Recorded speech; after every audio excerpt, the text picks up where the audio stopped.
Me siento muy complacido de poder recibir a mi buen amigo Julio Curi. Julio Curi es abogado, pero no solamente es un abogado, sino que es un acucioso analista. Desde el punto de vista jurídico, por su condición de abogado, analiza el derecho, la constitucionalidad, pero además es una persona con un fino olfato político y es hijo de una gloria de nuestro país, que es don Yotin Curi. Dios lo tenga en gloria, un gran amigo de mi padre. Y entonces Julio ha heredado esa agudeza jurídica de su papá y me da mucho gusto tenerte aquí. El gusto es mío, Víctor. Hace días que no compartíamos. Habíamos conversado. Y tú sabes que hay muchos temas, porque tú eres una persona con mucho conocimiento y con mucha destreza. Y me gustaría empezar por la ley del DNI. El año 2024 se inició con el debate de que si la nueva ley 124 es constitucional o inconstitucional por el hecho de que transforma lo que es el Departamento Nacional de Investigaciones en la Dirección Nacional de Investigaciones y entonces se atribuye en esta ley la facultad al Ejecutivo de poder conocer una serie de situaciones sin que medie una disposición de un juez. Y entonces sectores han estado reclamando la inconstitucionalidad de esta ley. ¿Qué opina Julio Curi? ¿Es inconstitucional la 124? Mira, con el respeto que me merecen todos los que han contribuido de un modo u otro a posicionar ese relato en los medios de comunicación y en las redes sociales, yo pienso que esos han leído mal la ley y la han entendido mucho peor. Yo sí tuve oportunidad de examinar con lupa de aumento la conformidad constitucional de ese texto y puedo concluir sin ningún temor a equívocos de que es conforme al texto, a la Constitución. Primero que nada, Víctor, ninguna norma del ordenamiento jurídico es un átomo disperso ni suelto. Es decir, no es un planeta que anda disperso. Por su propia cuenta. Sí, no. En el sistema jurídico existe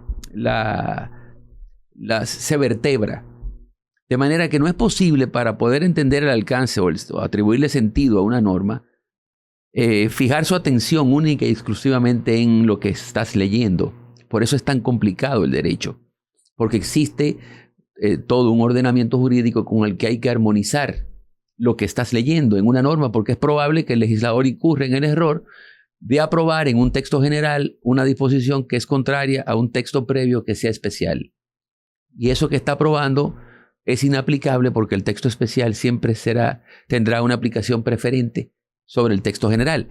Cuando se trata de normas de la misma jerarquía, es obvio que la posterior deja sin efecto, decimos deroga o inaplica la anterior.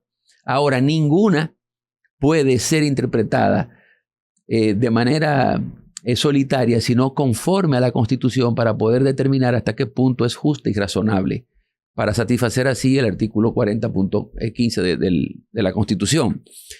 ¿Qué se llegó a posicionar en los medios, en el imaginario colectivo? Que la Dirección Nacional de Investigaciones, que es como se pasó a llamar el Departamento Nacional de Inteligencia, podía, primero que nada, es el artículo 14 u 11, si mal no recuerdo, solicitar o interceptar comunicaciones sin autorización de un juez.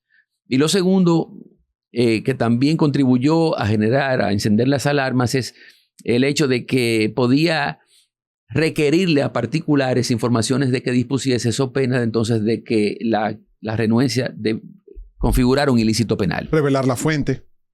Revelar la fuente. Bien, mira, primero que nada la ley insiste. Lo que pasa es que la técnica legislativa de la ley es pésima.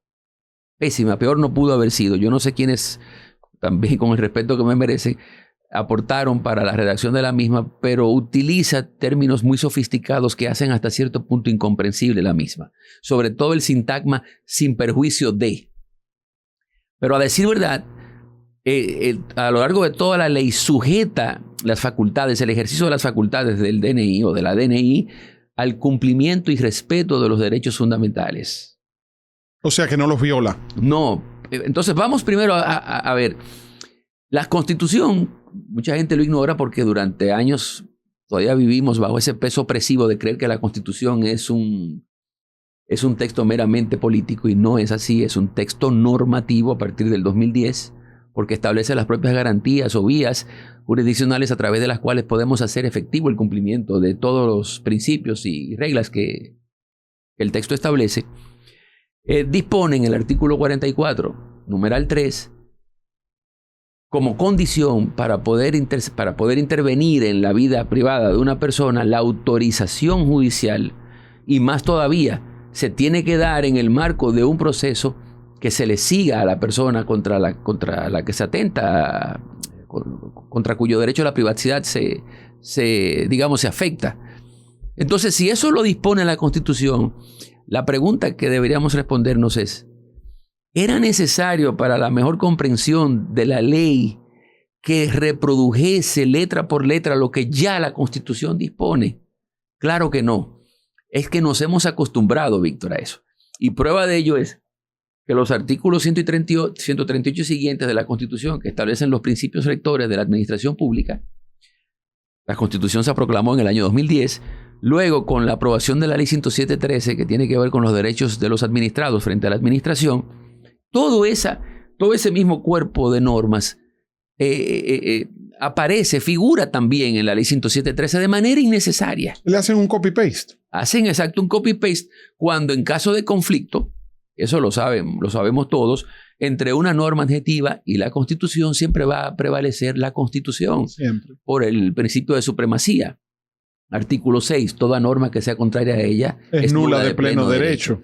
Entonces, si ya la Constitución te condiciona a la autoridad pública, el despliegue de cualquier facultad tendente a invadir nuestro ámbito privado, a que en primer lugar lo autorice el juez y en segundo lugar a que no lo autorice meramente porque lo pida la autoridad, sino porque sea parte de una investigación en curso o de un proceso judicial ya iniciado.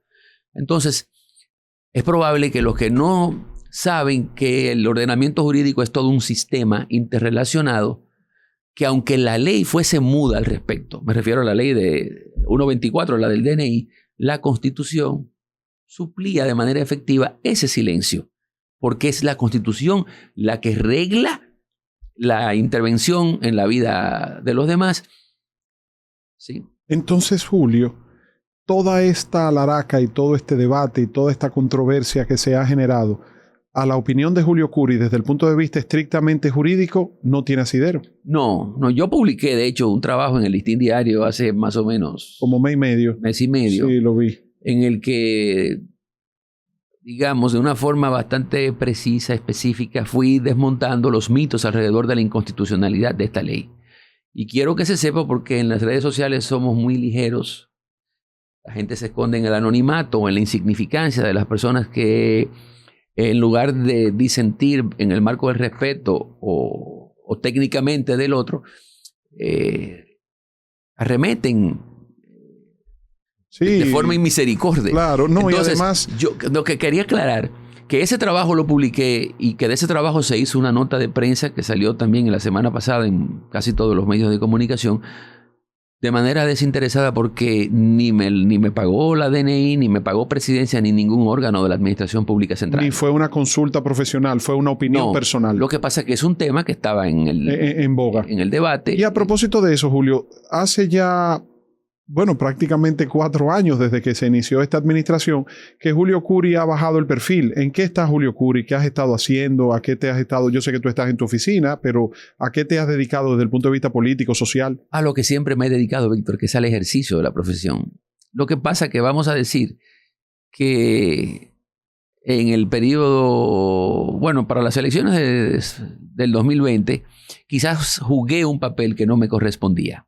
Sí, porque fuiste llamado por el expresidente Danilo Medina y por varios funcionarios del gobierno pasado para que llevaras casos y presentaras argumentaciones en tribunales con respecto a temas tanto de corte político como social. Exacto. Todas las veces que el PLD como partido y Danilo Medina como presidente a la sazón fueron puestos en causas ante el Tribunal Superior Administrativo o el Tribunal Superior Electoral, la defensa de uno y de otro, entre otros abogados, se me confió.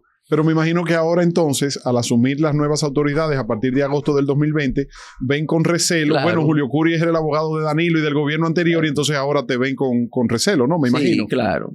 Pero eso ha ido mermando. Ha ido bajando. Claro que sí. Pero no has tenido ningún acercamiento porque tú eres un profesional del derecho y me imagino que ministros y funcionarios de este gobierno que quieran tener opiniones o casos que tú les lleves desde el punto de vista jurídico pueden contactarte. Y lo he hecho. Yo presto mis servicios a no pocos órganos de la administración pública. Pero quizás no con la misma relevancia con la que se te veía en gobierno anterior. Los casos no son sonoros, no trascienden a la opinión pública. Y son más de derecho administrativo. Ahora, todos los que merodeen por el Tribunal Superior Administrativo podrán verme con una cierta asiduidad prestando mis servicios a favor de la administración. Y debo aclarar también que tengo magníficas relaciones, digamos, con todos los funcionarios de este gobierno. Y no hace, 3, 4, 5 meses, no creo que noviembre pasado, octubre pasado, estuve con el presidente en su despacho por 1 hora y media, conversando sobre distintos temas. Sí. Sin embargo, Julio, siempre se te ha percibido como una persona que ha accionado políticamente más en el gobierno anterior del presidente Danilo Medina que en este gobierno de Luis Abinader. Pero tú, como muy bien señalas, eres un profesional del derecho y prestas tu servicio de consultoría o de litigio o de cualquier situación, pero te veo más concentrado en lo administrativo, no así en lo penal. Sí, es cierto. Y originalmente fui civilista, lo mismo que mi padre. Lo que pasa es que el derecho se ha transformado a partir de hace ya, 15 años. Sí, pero tú también eres constitucionalista. Sí, correcto. Claro, tengo maestría en Derecho Constitucional y en Derecho Administrativo. Pero sobre todo soy un estudioso autodidacta. Yo quiero que tú sepas que en la época de tu padre y el mío no existían posgrados. No. Esto también tiene... Papá, yo tuve el privilegio de ser testigo de una conversación entre papá y don Yotin y don Ramón Pina. Y ninguno de los tres hablaron el tema, mira cómo me engranó, el tema era precisamente ese. Papá le decía, y don Ramón y don Yotin hablaban los tres precisamente. ¿Tú te imaginas que en la época de nosotros hubiésemos tenido todos estos cursos que hacen estos muchachos ahora? Sí. Ahora, el derecho es mucho más complejo que entonces. De hecho, el positivismo legalista predominante en aquellos años 80, 70, 90, pero todavía hay jueces que se resisten a convertirse en la nueva fe del iusnaturalismo. Es decir, el derecho no solamente es la ley, sino también los valores y principios, positivizados o no, y hay que pasar por la implacable aduana de uno y de otro, es decir, de valores y principios. Cada norma que uno... No es contentarse con lo que se lee, porque nosotros no podemos ser simplemente cajas de resonancia de lo que el Congreso aprueba. Tenemos que analizar la razonabilidad de las normas, la justeza que ellas contienen o no, para poder desafiar su contenido. ¿La Constitución se interpreta? Sí, obvio. Hay principios especiales aunque el principio de unidad, el principio, claro que sí. Es interpretativa. Absolutamente. Pero hay otros capítulos o otras condiciones que no deja lugar a la interpretación, es 100%. A ver, te explico. Existen en la Constitución normas, valores, normas, principios y normas, reglas. Las reglas son las que tienen un supuesto de hecho con una consecuencia aparejada. Es decir, que la misma norma prevé una consecuencia. Perdón. Dile a Siri que no deje trabajar, tranquilo. Perdón. Entonces, el supuesto de hecho, digamos, se permite a un presidente en ejercicio repostularse para un periodo consecutivo. Supuesto de hecho. Ahí no hay interpretación. Consecuencia. No hay interpretación. Consecuencia. Agotado este derecho, no se podrá repostular jamás. Esa es la consecuencia. Esa es una regla constitucional. Aunque, perdóname, ahí vamos entonces a la parte interpretativa. Hay juristas que señalan que es injusto que otros expresidentes como Leonel Fernández o Hipólito Mejía hayan sido presidentes, hayan optado por reelecciones. En el caso de Leonel Fernández la cumplió, en el caso de Hipólito Mejía no, pero lo intentó. Y entonces ellos sí puedan presentarse como candidatos y Danilo Medina no. Voy a eso. Pero primero quiero terminar con explicarte por qué se interpreta. La regla, para terminar, es un supuesto de hecho con una consecuencia jurídica. Para ofrecer un ejemplo más claro, el que mata a otro se hace reo de homicidio, supuesto de hecho, matará a uno y será sancionado con penas privativas de libertad de hasta 20 años. Consecuencias jurídicas. Esa es una regla. Ahora, el principio. Se se establece, es una norma abierta, de una textura un tanto indeterminada, que se debe cumplir en la medida de lo posible. Por ejemplo, se establece el derecho al recurso, pero no están estableciendo que todas las normas son susceptibles de ser impugnadas por la vía recursiva. Y los valores, entonces los principios son los que más se prestan a la interpretación, lo propio que los valores, porque en los valores es que se debe inspirar el legislador al momento de aprobar normas. Pero dijiste algo muy valioso ahorita, perdóname. Decías que las constituciones en la antigüedad se componían mayoritariamente de esos valores, pero la Constitución del 2010 ya tiene textos que son muy taxativos por el desarrollo del derecho. Y la sociedad que redactó la Constitución del 2010 no es la sociedad de 1844. Claro, ¿no? Y consagró para el respeto, para la observancia de todas las normas constitucionales, las vías a través de las cuales se puede exigir su cumplimiento. Amparos, y luego la ley lo desarrolla. Hay amparos ordinarios, amparos de extrema urgencia, amparos de cumplimiento, amparos preventivos, pero también tienes las acciones directas de inconstitucionalidad, tienes las acciones de conflicto de competencia. Es decir, no dejó las normas sueltas sin protección. Sí, Julio, porque lo que tú decías ahorita, el derecho ahora es más técnico. El derecho, o sea, antes... Terrible, sí. El ser abogado en la época de nuestros padres, y don Artañán y don Ramón Pina, era más teórico, era más sublime, era más de valores. Hoy no. Hoy hay una técnica jurídica, tanto en lo penal, como en lo administrativo, como en lo constitucional, como en lo inmobiliario, o sea, en todas las ramas del derecho. Sí. Y cada una de ellas tiene raíces muy técnicas de profundización del estudio que se hacen necesarios para poder optar de una manera muy sana ese derecho.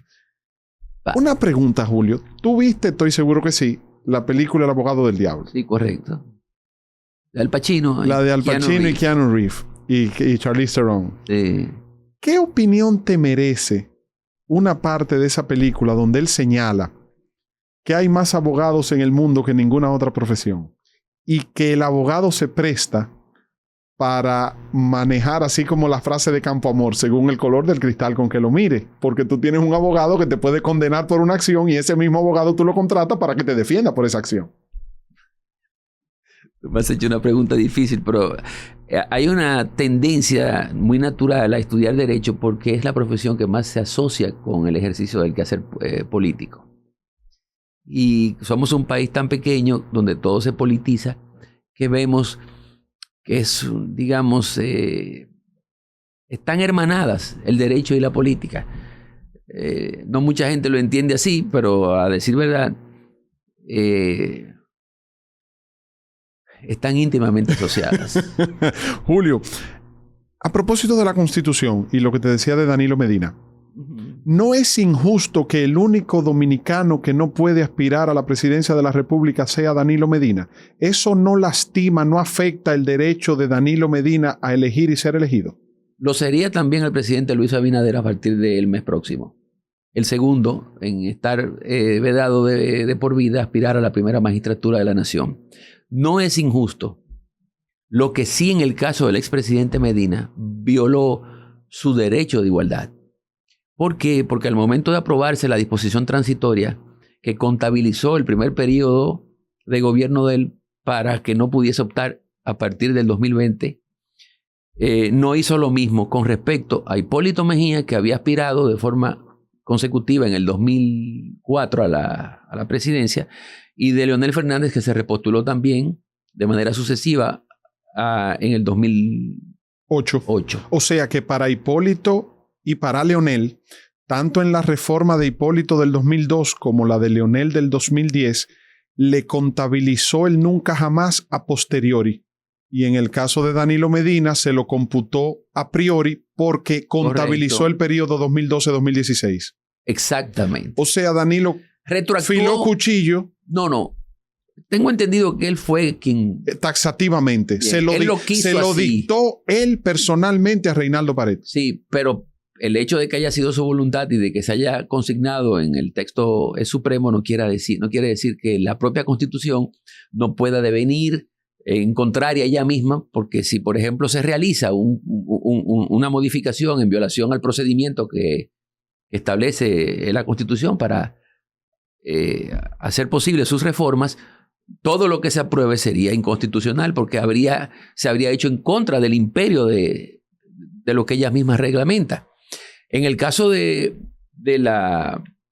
transitorio 20º, que fue lo que yo en una ocasión sostuve y por lo que me gané un montón. Sí, pero pusiste el dedo en la llaga, Julio. Pero cuando lo planteaste, pusiste el dedo en la llaga. ¿Cuántas personas dominadas por el fanatismo irracional que la invistieron en contra mía, que todavía yo hoy recuerdo uno que otro, y digo yo, Dios mío, es que el afán por alcanzar posiciones de mando lleva a la gente hasta perder los estribos, la mesura. Yo lo que sostenía, y lo sigo reiterando, y todavía se lo dije no hace mucho tiempo al expresidente, y él entiende hoy que es así. Su salida no era una reforma constitucional como le propusieron otros abogados que estaban muy allegados al expresidente Medina. Tú estuviste claro desde el primer momento. Sino accionar en amparo, porque no era posible que solamente con respecto de él se retroactuara para incluir un periodo que había sido, por el que él había sido electo al margen de esa reforma que se produjo en el 2015, y sin embargo no hiciera lo mismo con relación a Leonel Hipólito, porque si el transitorio hubiese establecido lo que finalmente dispuso, pero a la vez hubiese agregado que todo expresidente que hubiese intentado la repostulación consecutiva tampoco podrá aspirar, entonces el transitorio no hubiese atentado contra el derecho de igualdad. Porque el derecho de igualdad lo que se contrae es un derecho relacional.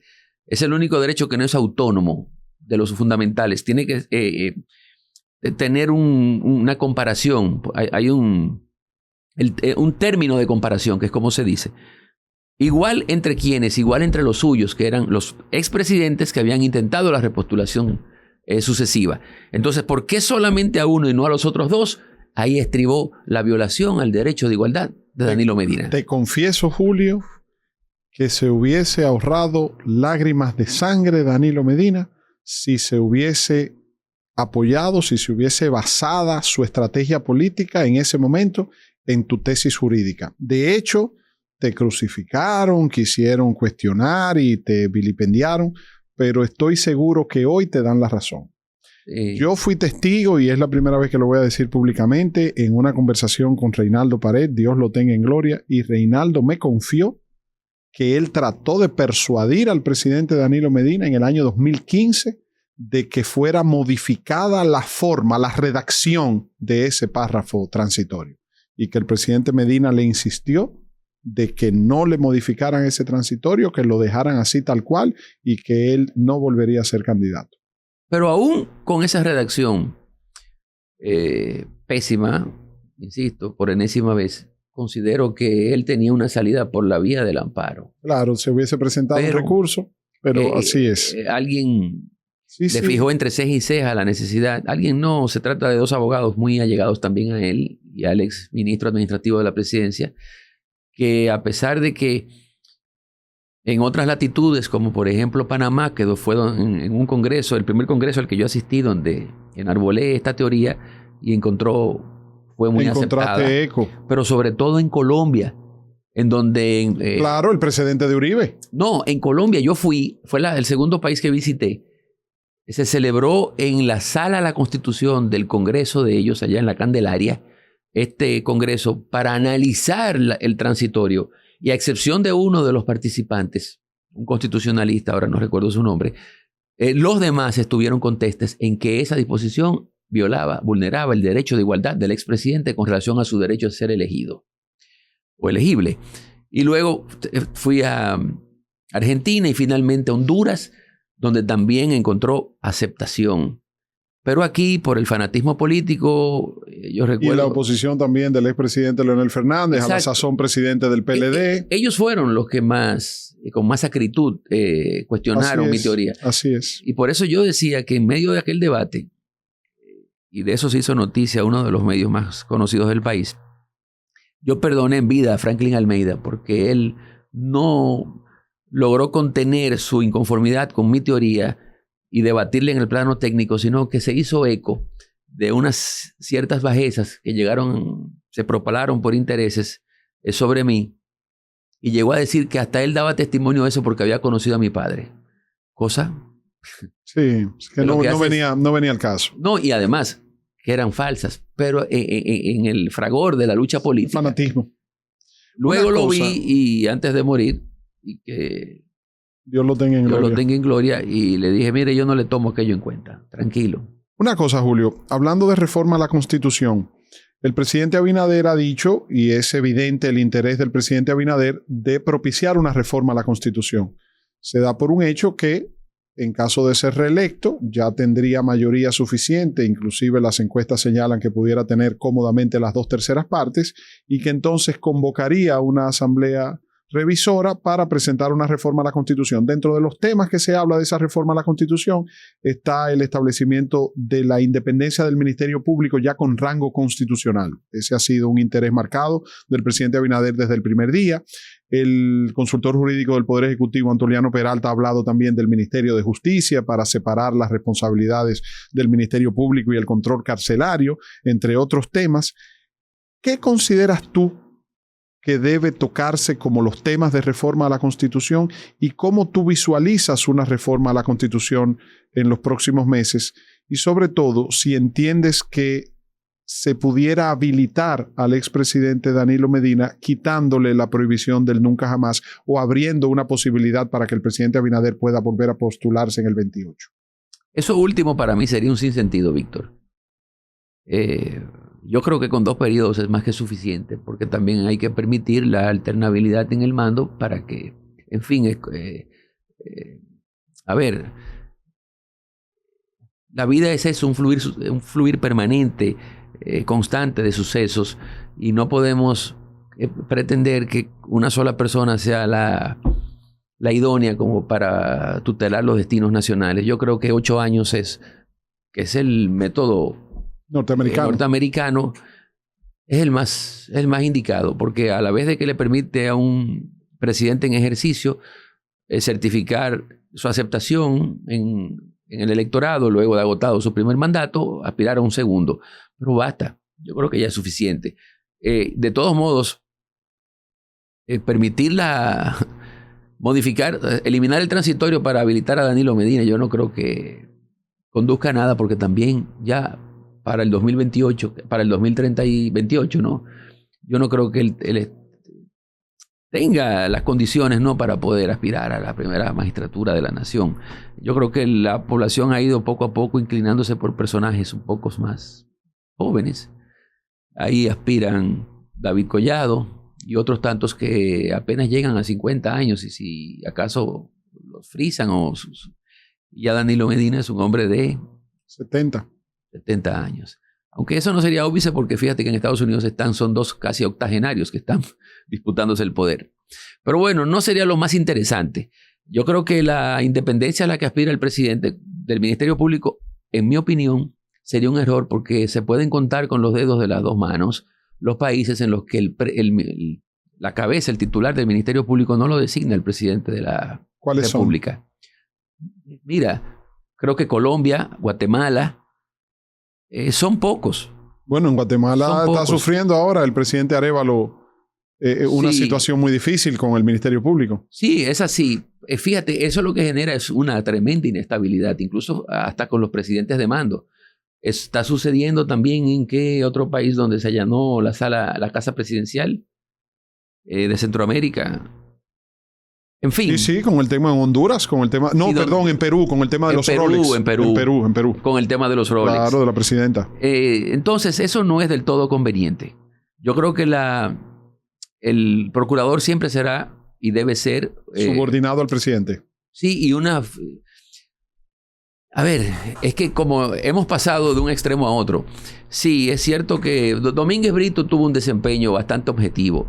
Se le puede descuestionar a su sucesor, que fue lo que sea, que fue un apéndice del poder político, fue por el caso sobre todo de Odebrecht, donde hay mucha gente que quedó inconforme con los imputados porque se entendía que muchos otros quedaron fuera, que quizás tuvieron algún grado de participación en la receptación de los sobornos que se repartieron aquí. Ahora, doña Miriam Germán sí es del todo independiente, pero a mi modo de ver no ha tenido la suficiente autoridad como para poder controlar todos los órganos porque, el Procurador General de la República es el máximo representante del órgano de la persecución, de la investigación penal, pero sobre él está un Consejo Superior, que es muy interesante conocer la estructura, y el director de persecución, aunque está por debajo, tampoco es que puede obedecer a pie juntillas las instrucciones que le dé el procurador, porque las puede objetar. Se maneja con independencia operativa. Bueno, que no está del todo obligado porque tiene una cierta autonomía, es decir, el procurador puede impartir una orden general o particular y los subordinados pueden cuestionarla, recurriéndola. Lo vimos con el caso del ex ministro de Hacienda, del ministro, Dios mío, el ex ministro Donald Guerrero, que recuerdo que hubo un intercambio de correspondencia entre la magistrada Procuradora General de la República, la doctora Miriam Germán, y la directora de persecución, la magistrada Jenny Berenice, y se hicieron públicas la correspondencia. Sí, y creo que también con el tema de las notas preventivas, o como le llamaban ellos, los impedimentos de salida que administrativamente... También la magistrada Miriam Germán Brito emitió una opinión con respecto a las alertas. A las alertas migratorias. Claro que sí. Y la magistrada Jenny Berenice hizo valer lo que ella entendía su argumentación para el derecho de establecer la alerta en el caso del ex procurador. Ahí lo que se produce, ahí lo que se supone que debió haber sucedido, no lo sé, es que ante la impugnación o la objeción hecha por el representante subordinado del Ministerio Público frente al cabeza, el cabeza, que en este caso es la procuradora, debe dar una decisión, un acto administrativo, fijando una instrucción, reiterándola. En caso de que esté inconforme, entonces el subordinado puede cuestionar su juridicidad ante el Tribunal Superior Administrativo. Ese es el sistema de frenos y contrapesos que trajo consigo la Constitución del 2010. Porque lo cierto es que nos hemos ido transformando, como ya hemos hablado aquí en este programa, en una sociedad jurídicamente bastante compleja, en donde ya no existe una soberanía única de un funcionario por el hecho de ser el titular. Pero en cuanto a la reforma constitucional, ¿tú entiendes que además de esa independencia del Ministerio Público y la creación del Ministerio de Justicia, existen algunos otros temas que deben incluirse en esa reforma? Puede ser que sí, porque toda constitución es perfectible, se puede mejorar. Por ejemplo, entre las garantías del debido proceso no figura ni el derecho a la motivación de las resoluciones o decisiones judiciales o jurisdiccionales en sentido general, ni tampoco el derecho a ejecutar lo resuelto por decisión firme, que es lo que finalmente corona las garantías del debido proceso. Qué sé yo, muchas otras cosas que que me vengan así ahora a la cabeza, porque me has hecho una pregunta así a quemarropa sin que... A ver... Tendrías que analizar y estudiar a ver si hay algún otro tema que se pueda incluir en la reforma. Yo a cada rato pienso en ellos, pero no me vienen ahora a la memoria. ¿Cómo evalúas el desempeño de las autoridades del Ministerio Público en el sometimiento de los expedientes por corrupción de los pasados gobiernos? Deficitario. ¿Por qué? No en cuanto al resultado que se ha obtenido jurisdiccionalmente, porque lo que esos procesos han servido es para adocenar a no pocos jueces que se han convertido en sellos pretintados o papel carbón de la voluntad del Ministerio Público, sino también porque, fíjate que han pasado 4 años y todavía no tenemos ni siquiera una sentencia condenatoria, sino al contrario, la única que ha pasado de la etapa preliminar, es decir, con auto de envío o elevación a juicio, es el caso de la lotería, y fue el titular absuelto en primera instancia y la decisión confirmada en grado de apelación.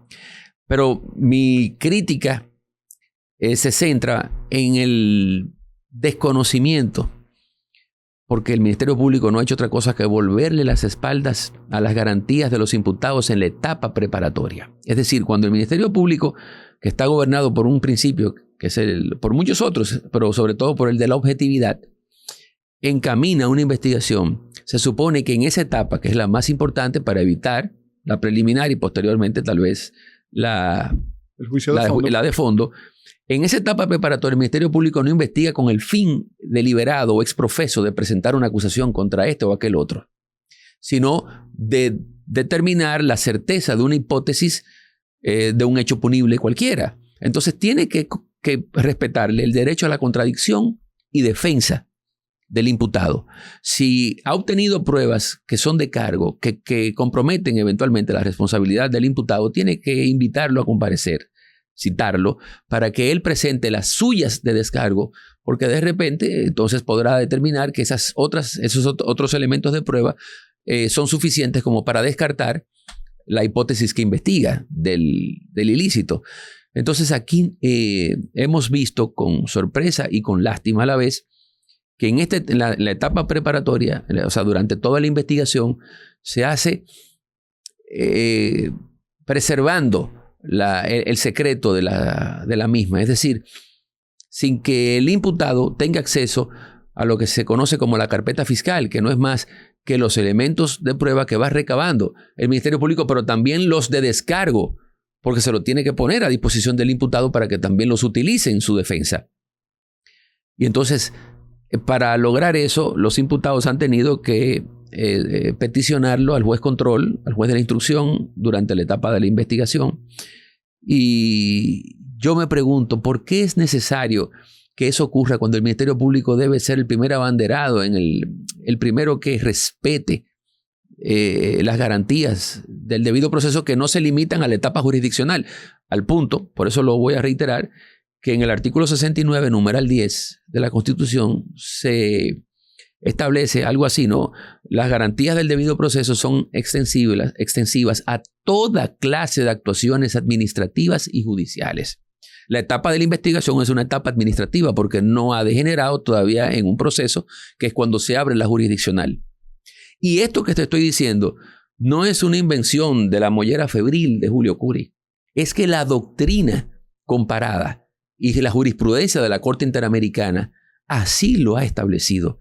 En la etapa de la investigación, en la etapa preliminar, el imputado tiene derecho a contradecir, a defenderse, a allegar pruebas que sustenten la teoría contraria al hecho que se investiga.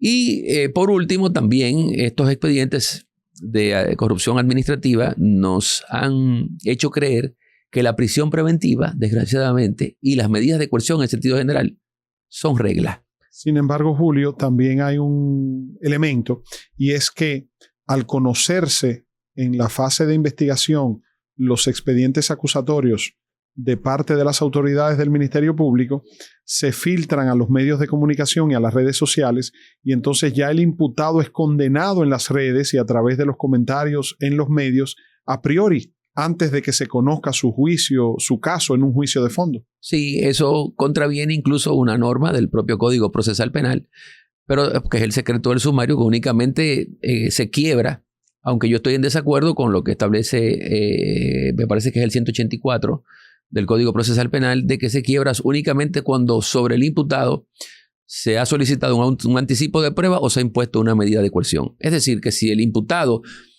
no ha sido objeto de medida de coerción, ni se ha solicitado contra de él un anticipo de prueba, a él le pueden tocar la puerta un día y notificarle la acusación sin saber que había sido ni siquiera objeto de una investigación. Eso no es cónsono, porque el Código Procesal Penal es preconstitucional.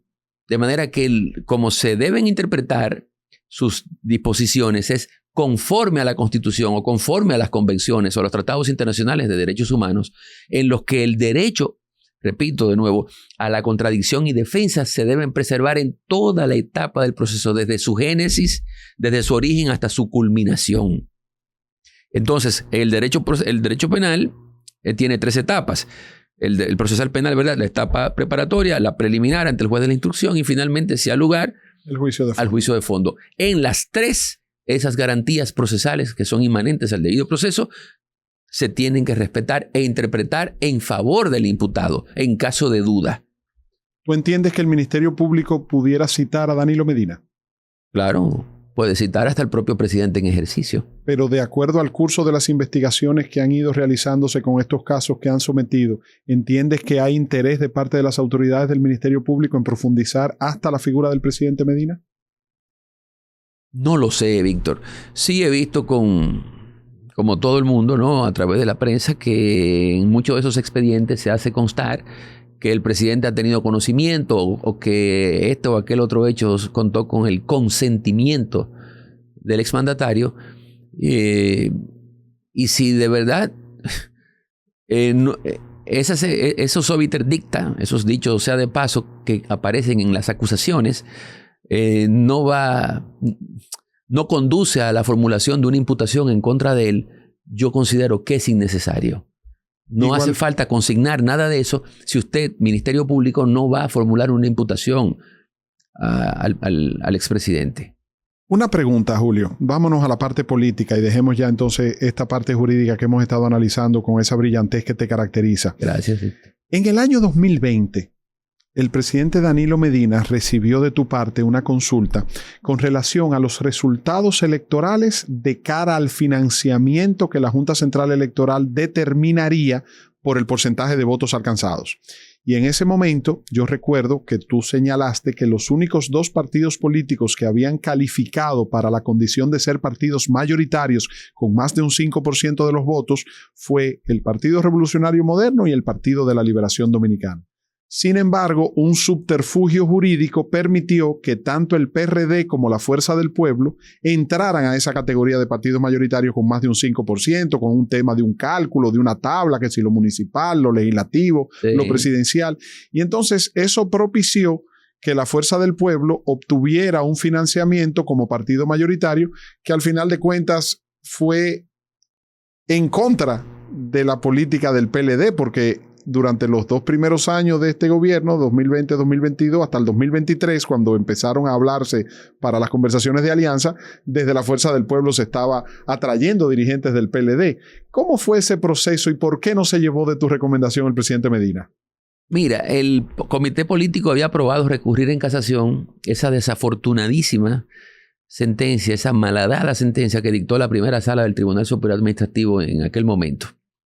Habiéndose aprobado, se me confió la redacción del recurso de casación, lo termino, lo presento y cuando se va a conocer, se va a presentar ante el comité político, una mera formalidad, recibo entonces una llamada del expresidente, lo visito en su casa y me dice que el lunes siguiente ellos iban a desistir de recurrir en casación porque el presidente del Partido Revolucionario Dominicano, Miguel Vargas, lo había ido a visitar y le había pedido que no lo hiciera porque él había caído ya en la ecuación de la Junta Central Electoral como partido mayoritario. Mi posición de entonces era que recurriera porque si de lo que se quería era ayudar a Miguel Vargas, el PLD lo podía hacer de los recursos que iba a recibir. Amén de que el recurso en sí, en aquel momento, no había todavía sido aprobada la ley 224 que modificó el recurso de casación. El recurso de casación era suspensivo de pleno derecho y por consiguiente, hasta que la Suprema Corte de Justicia no lo conociese, la Junta Central Electoral iba a tener que seguir distribuyendo los recursos el 80% a favor de los 2 partidos entonces mayoritarios y el 20% entre los minoritarios. Pero no hubo forma de convencer al expresidente de que lo hiciera. Yo insistí en que de los 44 millones mensuales que recibía, si se quería ayudar al ingeniero Miguel Vargas, lo más sensato hubiese sido darle 20 o 22, la mitad, que era lo que iba a recibir por efecto de la sentencia de la primera sala del Tribunal Superior Administrativo, pero finalmente se desistió de recurrir en casación y yo creo que fue un error porque se fortaleció financieramente a su principal opositor, que no era Miguel Vargas, sino la Fuerza del Pueblo. Así fue. A tal punto de que hoy creo que a nivel de aceptación popular andan más o menos equivalentes. ¿Cómo tú ves las elecciones del 19 de mayo próximo, el posicionamiento? ¿Entiendes que Luis Abinader se va en primera vuelta o que habrá una segunda vuelta? Yo no sé si se trata de una percepción, pero la verdad es que carece de todo suspenso.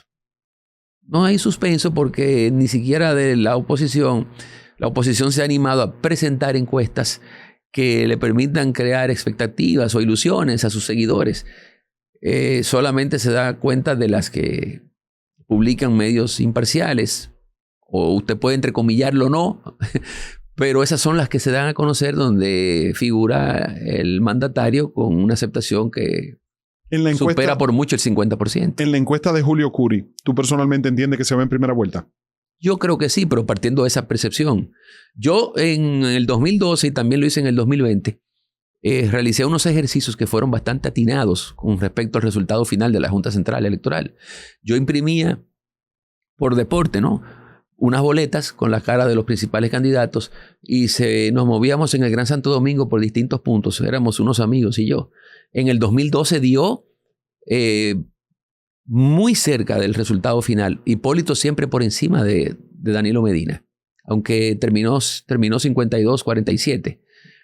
Pero uno no sabe si esos puntos pudieron haber sido fruto de artimañas que se emplean en el día de las elecciones. Y para la del 2020, te debo confesar que ninguna de los sondeos que se hicieron daba a Gonzalo por encima de Luis Abinader. O sea que yo no he hecho eso, ni pretendo hacerlo. Pero si lo hiciese, yo creo que sería una buena guía como para saber quién terminará imponiéndose el 19 de mayo.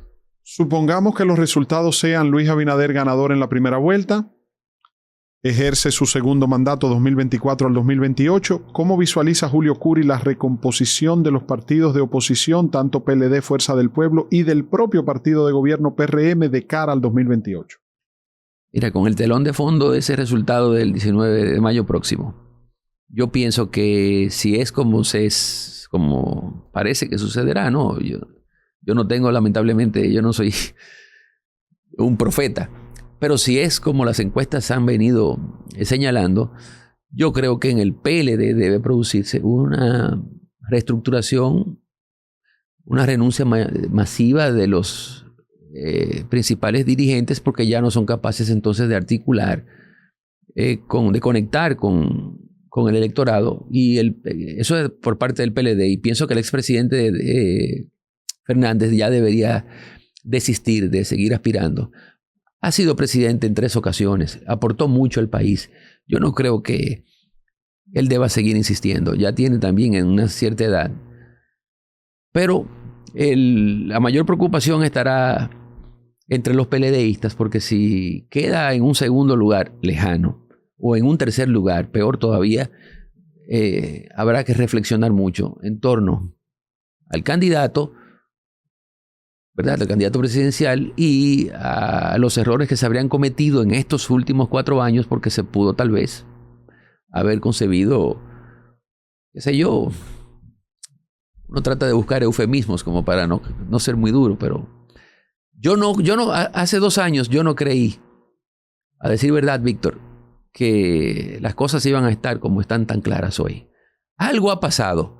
Yo no soy político, yo dedico mi vida afortunadamente al estudio del derecho, a su ejercicio, pero como un espectador a distancia, siento lástima porque después de todo el sistema de partidos que está en juego. Y nada. ¿Te ha sorprendido el presidente Luis Abinader con sus habilidades políticas? Sí, por supuesto que sí. ¿No le veías venir con esas habilidades para poder agenciarse el favor de la población como se lo ha venido agenciando de cara a las encuestas para las próximas elecciones y dado los resultados de febrero pasado? A ver, él es un tipo talentoso. Yo estudié igual que él en el Colegio Loyola, él me llevaba 2 cursos. Lo conozco desde hace... Hay gente que también cree que por el hecho de yo haber estado en la acera opuesta como profesional, no como político, porque político no lo soy, la gente creía que entre nosotros podía existir algún tipo de animosidad. Yo quiero que tú sepas que en una fiesta de cumpleaños que yo celebré en mi casa en el año 2013, y tengo conmigo las fotografías, Luis Abinader estuvo. Estuvo cuando yo inauguré en el 2014 el local donde hoy se encuentra mi firma de abogados, y quien cortó la cinta en aquel momento no fue Danilo Medina, fue Hipólito Mejía, porque yo tengo más vínculos con el partido, y si me remonto todavía atrás, así es. El padrino de mi boda fue Atuay de Camps, y mi padrino, digamos, hasta político, en años en que, igual que tú, yo tenía muchas curiosidades políticas y pretendía ganar una cierta nombradía o notoriedad como político, aunque luego afortunadamente dejé eso atrás. Pero en el año 1995, cuando Peña Gómez se disputaba el poder con Leonel Fernández y Jacinto Peinado, mi suegro fallecido, pero en aquella época ni remotamente yo pensar que me iba a casar con su hija, yo agoté 2 turnos en 2 mítines nacionales. Lo recuerdo como ahora mismo. Pero hablando por Peña Gómez, por el PRD, claro, y quien me presenta en ambos. En uno fue Peña y en otro Atuey. Y para el 2000 también con Hipólito Mejía. De manera, yo lo que pasa es que no soy político. Pero, no, yo sé, pero fíjate algo. Pero quería reconocer eso. Mira, soy amigo de él, del presidente Abinader. Les reconozco habilidades, talento y en las circunstancias difíciles en las que él asumió el poder, yo creo que el saldo ha sido más positivo que negativo que lo que... ¿Cuáles tú consideras que son los mejores funcionarios de este gobierno? Mira, es una pregunta difícil porque yo no tengo un barómetro ni ningún instrumento de precisión para saber pero qué que tú digas, mira, fulano de tal me parece que lo está haciendo bien. A juzgar por las apariencias, ¿verdad? David Collado, indudablemente que ha hecho un gran trabajo desde el Ministerio de Turismo. Y se perfila como él es una realidad política, pero su figura presidenciable se va a apuntalar a partir de este año, luego de que pasen las elecciones, salvo que la Constitución no se modifique. El artículo 124 suprima la imposibilidad del presidente Abinader de optar por un tercer periodo consecutivo, en cuyo caso todos tendrán que esperar. Carolina Mejía. Sí, ha hecho un buen trabajo también. Una pregunta, Julio. Ha transformado mira, todos los parques, hay que decir, con o no, o sea, sin o con el auxilio de empresas del sector privado, pero ha logrado alianza público-privada interesante en beneficio de los parques. Sí. Julio, ¿Omar Fernández o Guillermo Moreno? Yo creo que no será un asunto de candidatos, de candidatos, sino de partidos. Y si finalmente el PRM impone su hegemonía actual, pues yo creo que Omar Fernández tendrá que esperar por una siguiente ocasión. ¿Qué figuras de relevo visualizas en el PLD? Juan Ariel Jiménez. No creo que ninguna otra como él. ¿Y qué pasaría entonces con Abel Martínez, pasado candidato, Gonzalo Castillo, pasado candidato, Domínguez Brito, pasado precandidato, Margarita Cedeño, pasada precandidata? Margarita también. Margarita era mi candidata ahora hubiese preferido que ella fuese la candidata presidencial. Ya luego podemos hacer un programa cuando pasen las elecciones. Para ver entonces eso. ¿Tú entiendes que si Margarita hubiese sido la candidata del PLD, estuviera hoy el PLD en mejores condiciones que con Abel Martínez? Yo, honestamente, creo que sí. Yo no sé qué ha pasado con Abel Martínez, que no ha logrado vertebrar, nuclear a la dirigencia del PLD para que lo acompañe en sus afanes, Yo no sé qué ha pasado de verdad. Francisco Domínguez Brito. Sí, es un tremendo tipo, abogado de fuste. Ha hecho un magnífico trabajo, lo hizo desde la Procuraduría General de la República y creo que también tiene futuro. Yo ahora hubiese sido él y hubiese intentado aspirado a la senaduría de Santiago o aquí la del distrito, pero dejó correr mucho el tiempo. No, pero es que ya habiendo participado, ahora recuerdo, él estaba imposibilitado por el hecho de haber aspirado a la candidatura presidencial. Pero si hubiesen hecho reservas, sí lo hubiesen podido postular. Se reelige Luis Abinader, gana el PRM 2024-2028. ¿Qué pasaría con la fuerza del pueblo? Depende de la posición. Si finalmente queda, como se dice, en un segundo lugar, hay que contar con ese partido. Pero si los números lo relegan a un tercero y lejano lugar, yo creo que el PLD lo terminará absorbiendo. ¿Volverían los dirigentes de la fuerza del pueblo a su antigua matriz, al PLD? Sí, creo que sí. Por eso lo más interesante de este proceso electoral no solamente será certificar la escogencia de un presidente, sino ver qué tan bien o mal, qué tan cómodos quedan en los resultados los otros dos partidos para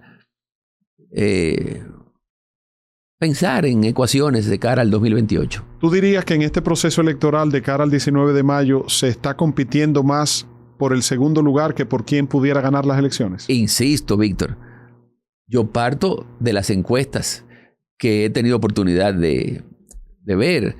y de estudiar, pero yo no dispongo de... Pero yo lo veo igual que tú. De acuerdo a lo que se percibe, hay una mayor competencia entre quién queda en segundo lugar que quién va a ganar, porque se da por un hecho que Luis Abinader gana la reelección en primera vuelta y que la competencia se concentra más en quién queda en segundo lugar del PLD y la Fuerza del Pueblo. Sí. Fíjate que en sus actividades proselitistas, Abel no se hace acompañar virtualmente de nadie del comité político. Yo no veo ahí a Francisco Javier García, yo no veo a Monchi Fadul, no veo ¿a quién? Yo no sé. A Simón Lizardo, no sé.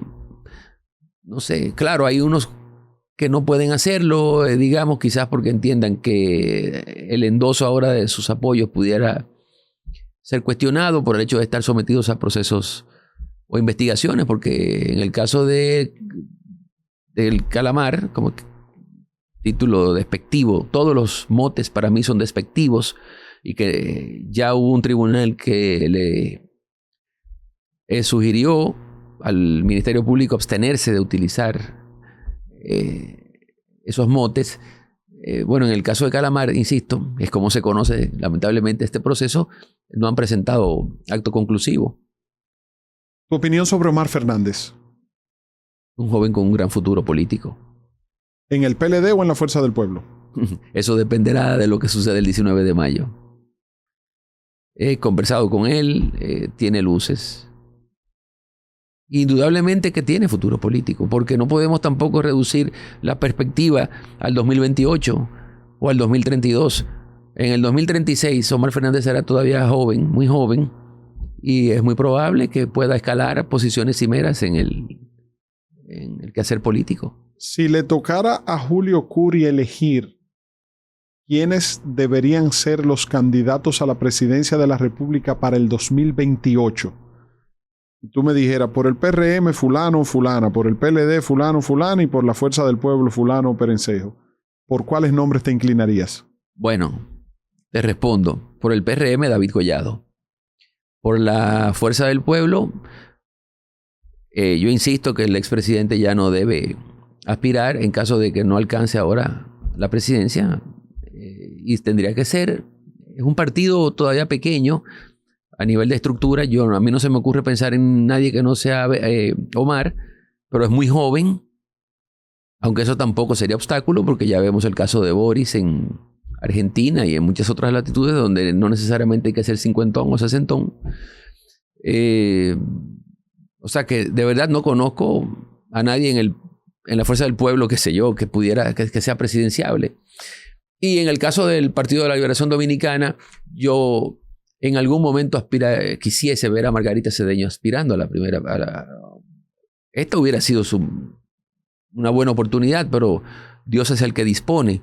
Y yo creo que luego de esta arremetida, de esta persecución de que han sido objeto por hechos que todavía no han podido ser comprobados, pero que han logrado fijar en el imaginario de la gente que se trata de un partido plagado de corruptos, yo creo que ella hubiese cargado con un pesado fardo a cuestas que no lo hubiese logrado, tal vez, alcanzar la presidencia. Pero el 2028 puede ser una buena oportunidad para ella. Es una mujer joven, inteligente, y ahí también habrá que contar con Domínguez Brito.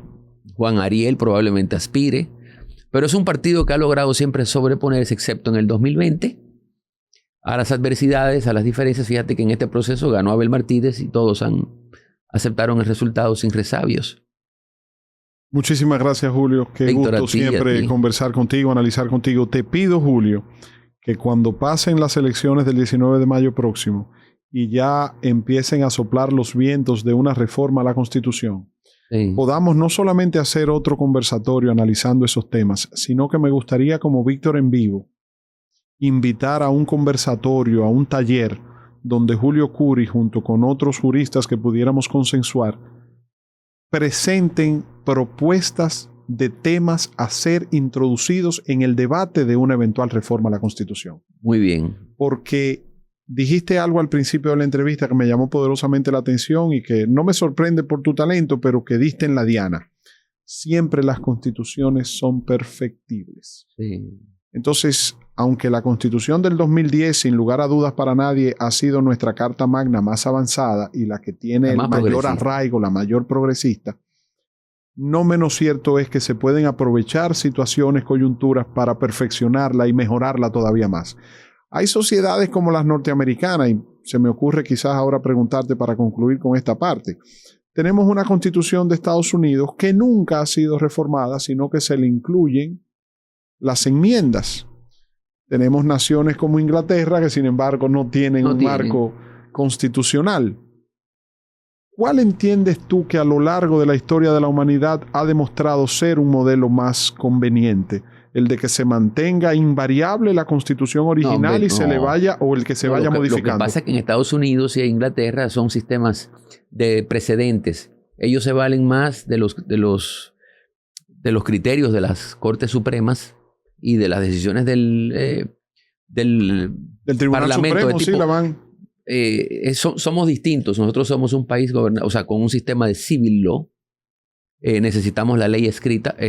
Porque somos, digamos, hicimos nuestros todo el modelo francés. Aunque de un tiempo a esta parte hemos ido desapegándonos y hemos empezado a concebir las Cortes Supremas al modo de los precedentes, al menos la constitucional, pero por voluntad del constituyente. Pero con la Suprema Corte de Justicia, a raíz de una ley de principios del pasado año, el legislador ha tratado de imponer ese sistema de precedentes yo estoy en desacuerdo con ello porque para eso es el constituyente que puede.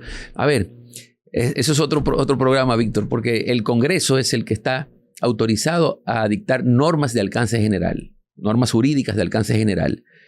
Excepcionalmente, porque está igualmente, así aparece en la Constitución, el Tribunal Constitucional, porque hizo de sus precedentes, les atribuyó un carácter vinculante. Pero ahora la pregunta aquí es, ¿puede el legislador hacer lo propio en favor de las decisiones de la Suprema Corte de Justicia? Obviamente que no. Claro, porque... Obviamente que no.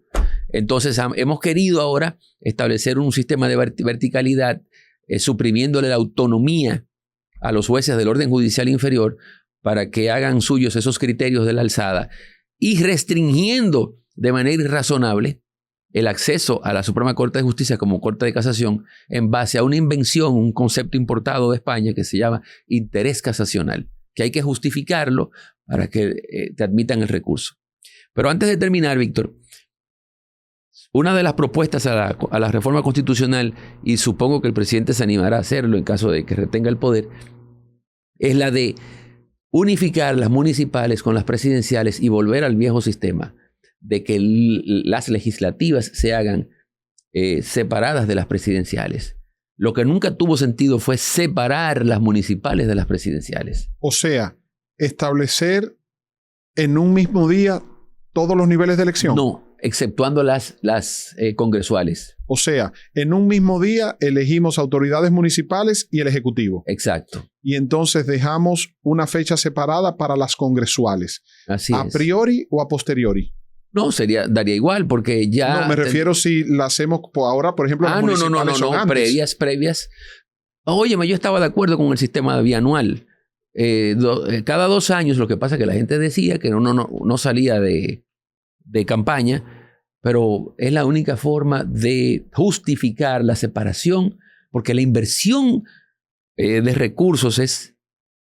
La gente no tiene idea de lo que costaron las elecciones de febrero municipales para que se produzca una abstención que ponga en entredicho la conveniencia de tener elecciones municipales cuando... Tú favorecerías, interesante ese tema, tú favorecerías que se realicen primero las elecciones congresuales para senadores y diputados y posteriormente presidenciales con los alcaldes, vicealcaldes, directores, vocales y regidores. Así es.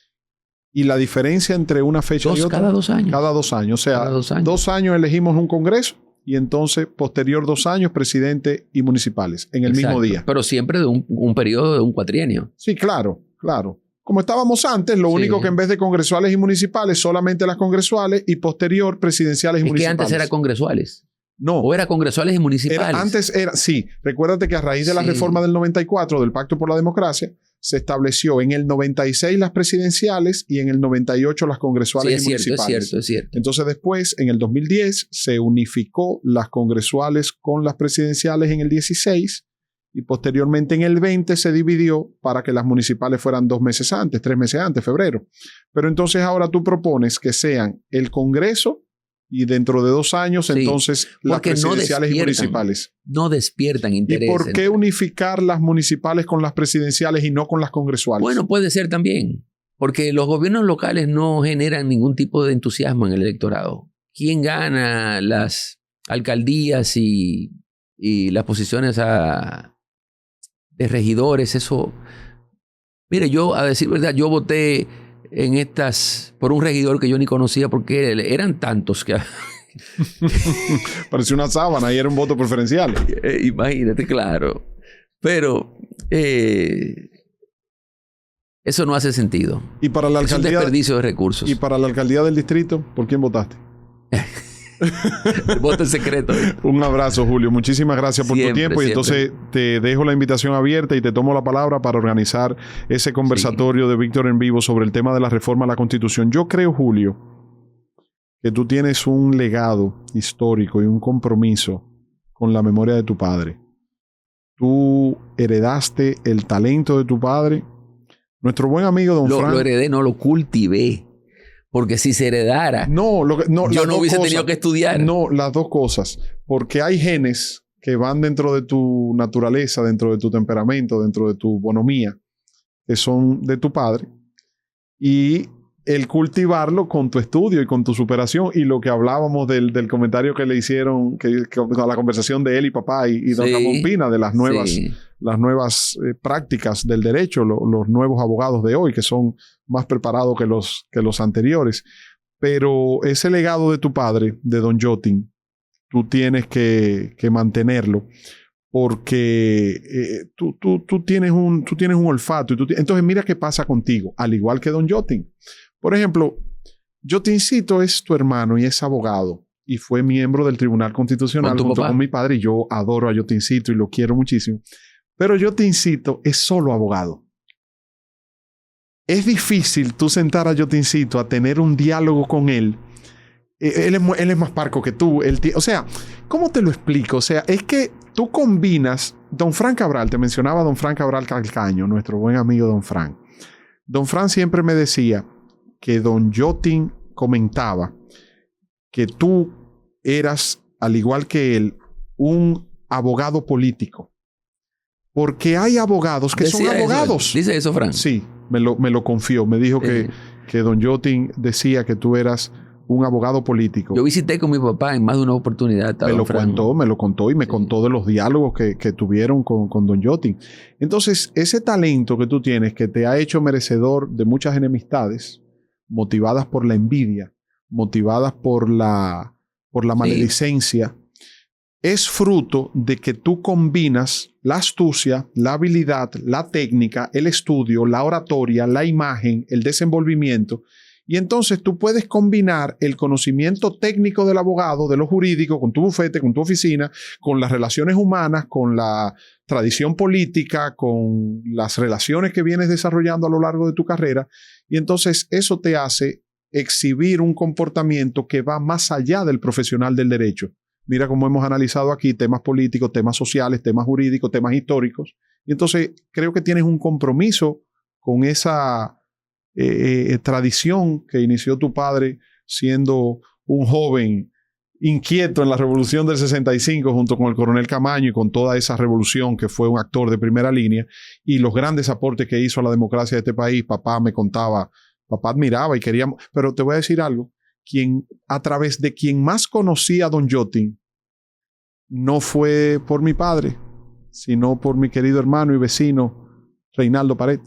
Ah, sí. Porque Reinaldo se crió y se desarrolló jurídicamente con el doctor Tapia Espinal. Sí, correcto. Así es. Y yo litigué en contra de él en más de un proceso. Entonces Reinaldo me contaba, y yo tengo conversaciones que me llevaré a la tumba de lo enriquecedora y muchos testimonios de cómo esa generación del doctor Tapia Espinal, de don Yotin Curi, de don Ramón Pina Acevedo, de don Artañán Pérez Méndez, de don Juan Contín, de Vincho Castillo, y esa playa y don Hipólito Herrera Villini.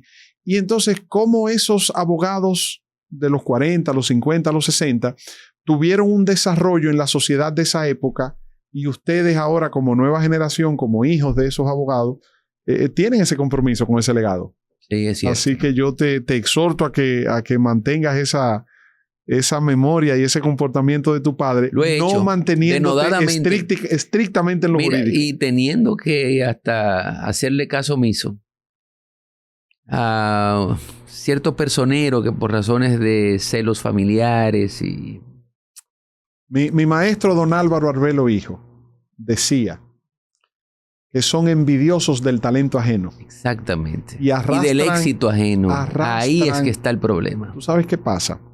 Que es muy doloroso, y yo en lo personal siento, te lo digo de corazón, siento, no quiero decir pena para no sonar, pero da pena que existan seres humanos en el mundo que no hayan tenido la oportunidad de compartir, de vivir, de tener lo que tuviste tú con tu padre, lo que tuve yo con el mío, por circunstancias diversas. Y entonces que, lejos de entender que lamentablemente la vida no le permitió ese lujo, ese privilegio, porque yo me siento un privilegiado al igual que tú, pero son cosas de las que tú no tienes la culpa, ni yo tampoco. Mira, a diferencia de otros, yo nací, me crié, viví como adolescente y como adulto hasta los 36 años, que fue la edad en que me casé, en la casa de mi padre y con mi padre. Otros no pueden decir lo mismo. Claro. Trabajé con él y su oficina la heredé yo. Y su biblioteca. Que la mudara en el... Claro, todo. Sí, la mudara en el 2014 para acercarla más a la ciudad es otra cosa. Claro. Pero esa es su oficina. No es así. Y eso es algo de lo cual tenemos que darle gracias a Dios. He sido exitoso y yo no tengo la culpa de que otros no lo hayan sido y que sus inconformidades la tengan que vomitar de la forma más execrable. Pero déjame decirte algo. Hay personas que son más exitosas que tú, que han tenido mejores desempeños que tú, que han logrado cosas que quizás tú quisieras lograr y no has logrado, y tú no le tienes a esas otras personas la envidia que quizás otros te puedan tener a ti. Así que la vida es eso. Julio, te agradezco muchísimo y te tomo la palabra para que organicemos entonces después de las elecciones este conversatorio sobre la reforma constitucional que viene ahí, se ve al doblar de la esquina. Muchísimas gracias, un fuerte abrazo a tu esposa, a toda tu familia, a tu suegra, doña Margarita, y a toda tu familia. Te mando un fuerte abrazo y muchas gracias por haber estado aquí. Gracias, Víctor. Señores, a ustedes las gracias por su sintonía y nos mantenemos con una nueva entrega de Víctor en Vivo Podcast aquí, esta oportunidad con mi buen amigo Julio Curi. Dios les bendiga y hasta la próxima.